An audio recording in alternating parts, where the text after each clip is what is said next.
Baiklah, di sini apakah Repni sudah nyaman dengan posisi duduknya? Sudah, Bu. Nah, baiklah di sini, apakah Repni sudah pernah melakukan konseling sebelumnya? Belum pernah. Apakah Repni sudah tahu apa itu konseling? Belum.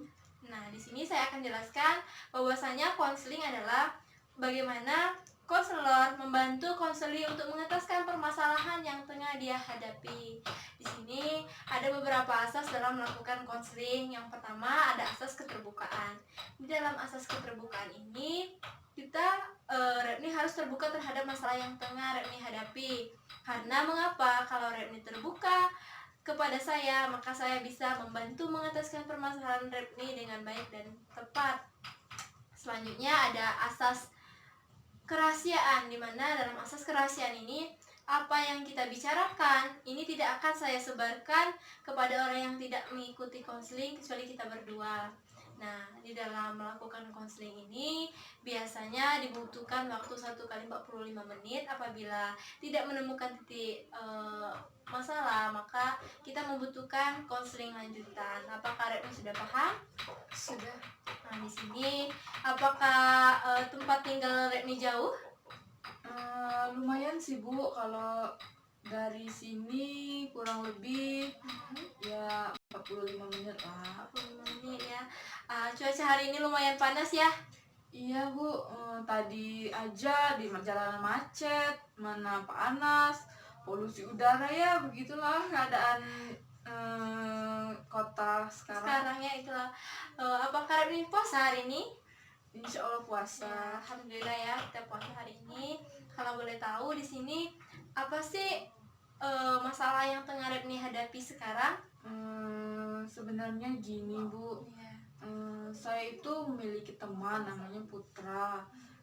Kami sudah berteman kurang lebih 6 tahun lah dari saya SMP. Putra ini orangnya baik. Saya senang berteman dengan Putra. Ya. Tapi ayah saya sepertinya kurang senang saya berteman dengan Putra karena ayahnya si Putra ini memiliki latar belakang yang buruk, suka mabuk-mabukan, berjudi, bahkan narkoba. Jadi ayah takut bahwasannya Putra ini memberi pengaruh buruk pada saya. Oh, begitu ya. Di sini apakah Putra pernah main ke rumah? Bukan lagi pernah sih, Bu, malahan sering karena Putra kan udah berteman dengan saya kurang lebih 6 tahun. Jadi Putra sering main ke rumah kalau misalkan ada tugas ya kita kerjakan di rumah, main bareng. Ya begitulah sih, Bu. Jadi apa sih respon ayahnya Repni ketika melihat Putra? Kalau respon ayah sih bagus sih, Ya. baik-baik saja. Apa sih yang apakah pernah misalnya sebelumnya Repni sudah mengatakan kepada ayahnya Repni bahwasanya Putra ini begini loh ya, Putra ini sebenarnya baik, atau tidak pernah sama sekali? Pernah waktu itu saya sudah bilang pada ayah, tapi ayah malah marah-marah pada saya, Bu. Kenapa ayah Anda marah? Karena itu di latar belakang keluarganya yang berbeda atau latar keluarga belakangnya yang buruk sehingga ayah Repni marah? Ya seperti itulah, Bu. Ini sudah berapa lama ayah Repni tidak suka dengan Putra ini? Apakah sudah berapa minggu atau berapa bulan terakhir misalnya?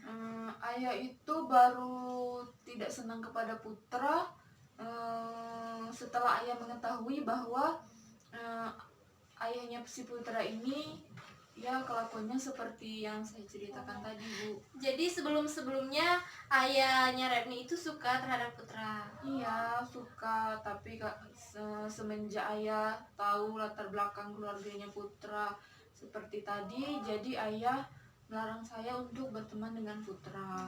Kalau boleh tahu ayahnya Repni itu taunya dari mana latar belakang itu? Apa dari Repni sendiri atau ada temannya ayah Repni yang berteman juga dengan ayahnya Putra atau siapa? Ya dari orang-orang sih. Kalau saya sih nggak mau ya bicarakan tentang keburukan keluarga teman saya. Takutnya ya seperti inilah terjadi. Kesalahpahaman ya. Mm, Di sini Repni tadi kan sudah 6 tahun ya berteman dengan Putra. Mungkin Repni kan mengetahui sikap positifnya Putra bagaimana, negatifnya Putra bagaimana. Menurut pandangan Repni sejauh ini Putra itu orangnya gimana sih, sehingga Repni sangat bersikukuh bahwa Putra itu orangnya baik dan harus mengatakan kepada ayah Repni Putra itu orangnya baik. Putra itu orangnya baik, rajin, ya baiklah kalau berteman dengan Redmi. Dia memberi pengaruh positif lah kepada Redmi, sehingga Redmi itu menjadi lebih baik lagi.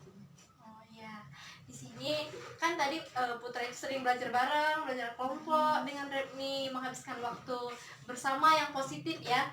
Di sini apakah Putra ini pernah juga misalnya tuh mengatakan kepada ayah Repni bahwasanya saya itu bukan yang seperti ayah pikirkan? Belum sih Bu, kalau Putra sendiri bilang kepada ayah, mungkin dia takut sih. Dia takut sama seperti Anda. Di sini bagaimana sih cara Anda agar ayah Anda itu tahu bahwa Putra ini orangnya baik, bahwa Putra ini tidak seperti latar belakang keluarganya. Putra ini berbeda dengan keluarganya. Bagaimana sih Repni menjelaskan kepada ayah bahwasanya Putra ini berbeda? Kalau misalkan gini, misalkan Putra main ke rumah, misalkan ayah sedang lagi ada di rumah, ayah tuh lihat dong gitu, nah Putra tuh orangnya gimana, perilakunya kepada ayah dan ibu gimana, sopan santun, ya sikapnya kepada saya seperti apa. Jadi di sini apakah Repni ingin mengatakan bahwasanya Putra itu baik kepada ayahnya Repni? Ya itulah permasalahannya Bu, saya tuh takut kalau mau bicara sama ayah. Oh, jadi Repni sekarang takut kalau misalnya dimarah ayah kalau membicarakan masalah tentang Putra ini ya. Jadi di sini Repni butuh namanya itu teknik behavioral, di mana di dalam teknik ini Repni harus bersikap asertif, tegas terhadap diri sendiri. Repni harus membicarakan kepada ayah bahwasanya apa yang Repni ingin bicarakan itu bicarakan saja kepada ayah tanpa ditutupi, walaupun nanti Repni harus menerima konsekuensinya. Nah, di sini Ibu harap Repni bisa menjadi diri Repni sendiri, di mana Repni membicarakan kepada ayah tersebut permasalahan yang tengah terjadi tanpa ada yang ditutup-tutupi. Sekarang saya serahkan kepada Repni. Bagaimana sih Repni harus membicarakan kepada ayahnya Repni? Gini, ya sebenarnya Putra itu orangnya baik, jujur, pinter. Repni senang kalau berteman dengan Putra. Putra itu nggak seperti ayahnya yang suka mabuk-mabukan, yang suka main judi, apalagi narkoba. Putra baik kepada Repni, memberi nilai positif kepada Repni. Jadi ayah jangan benci Putra ya. Nah, di sini apakah Repni sudah merasa tenang? Sudah tenang Bu. Apakah Repni nantinya kalau habis dari melakukan konseling ini akan bersedia membicarakan kepada ayahnya bahwasanya Putra itu orangnya baik?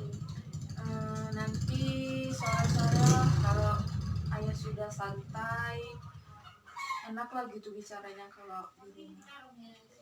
Nah, di sini walaupun nanti ada konsekuensi, Repni harus menghadapinya, karena kalau Repni tidak melakukan apa-apa, otomatis tidak akan ada hasil yang akan kita dapatkan. Nah, di sini walaupun nantinya Repni misalnya ayahnya marah, Repni harus menghadapi dan menjelaskan dengan hati-hati dan tidak boleh menyinggung. Orang tua itu pasti akan memahami diri kita kalau kita membicarakan permasalahan kita dengan benar, dengan baik, dengan sopan, dan kita orang tua itu pasti menyuruh kita berteman dengan orang yang memberikan dampak positif terhadap kita. Nah, di sini apakah ada lagi permasalahan yang tengah Repni hadapi? Tidak Bu. Nah, saya rasa kita akan nantinya kita akan melanjutkan konseling lanjutan di hari yang akan datang. Apakah Repni bisa melanjutkan konseling selanjutnya di hari Jumat? Bisa Bu. Pada jam berapa? Tanggal berapa? Kalau Jumat tanggal 15 Ya bisa. di tempat yang sama ya. Iya. Ya, di sini Ibu selaku konselor, apabila misalnya ada salah atau tutur kata yang kurang berkenan, Ibu mohon maaf. Kepada Allah Ibu mohon ampun. Ibu akhiri bila itu wal hidayah. Wassalamualaikum warahmatullahi wabarakatuh. Terima kasih Bu.